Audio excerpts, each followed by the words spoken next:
नमस्कार, मैं doctor Satish Sharma DHMS। हमारे चैनल में आपका स्वागत है। आज का सवाल है, खांसी दमा का उपचार बताएं। तो बार बार खांसियाँ हो जाना, सांस लेने में तकलीफ़ होना, यानी कि अस्थमा की प्रॉब्लम हो जाना, चलने फिरने में सांस भरने लगना या बैठे बैठे सांस फूलना,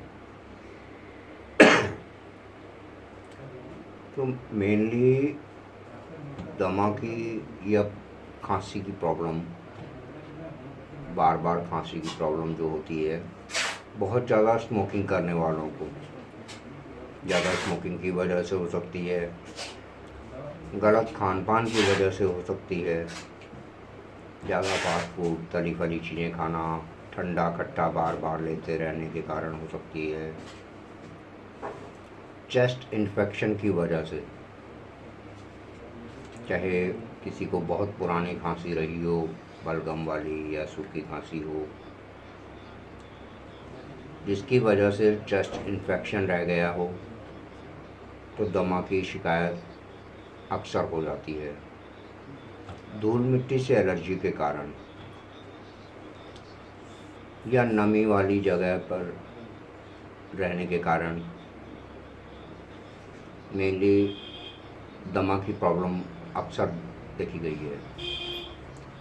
तो दमा और पुरानी खांसी के लिए आज बहुत ही बढ़िया एक होम्योपैथिक दवा मैं आपको बता रहा हूँ। दवा का नाम है डॉक्टर दमा प्लस VC2।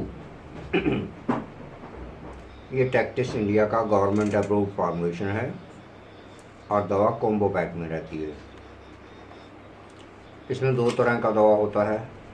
पीने के लिए डॉक्टर दमा ड्रॉप्स, जिसके 20-20 बूंद दवा की 1 कप पानी के अंदर मिलाकर दिन में 4 बार पीना होता है, और इसके साथ बायोकेमिक नंबर 2 की टैबलेट होती है, जो 4-4 गोली दिन में 3 बार चूसनी होती है। दवा को बीमारी के आधार पर कम से कम 2-3 महीना जरूर लेना चाहिए। दवा के साथ खुशबू वाली चीज़ें नहीं लेनी है, जैसे कच्चा प्याज, कच्चा लहसुन, इलायची, सौंफ, हींग, कॉफ़ी, या बहुत ज़्यादा ठंडा और खट्टा ना लें। अधिक जानकारी के लिए कंपनी की वेबसाइट www.tectis.in या कंपनी का कॉन्टैक्ट नंबर भी नोट कर सकते हैं, 8285742000, और आप लोगों की सुविधा के लिए कंपनी का लिंक और कॉन्टैक्ट नंबर कमेंट में भी दे रहा हूँ। अगर आपको हमारा वीडियो पसंद आया हो तो लाइक और सब्सक्राइब जरूर करें। Thank you.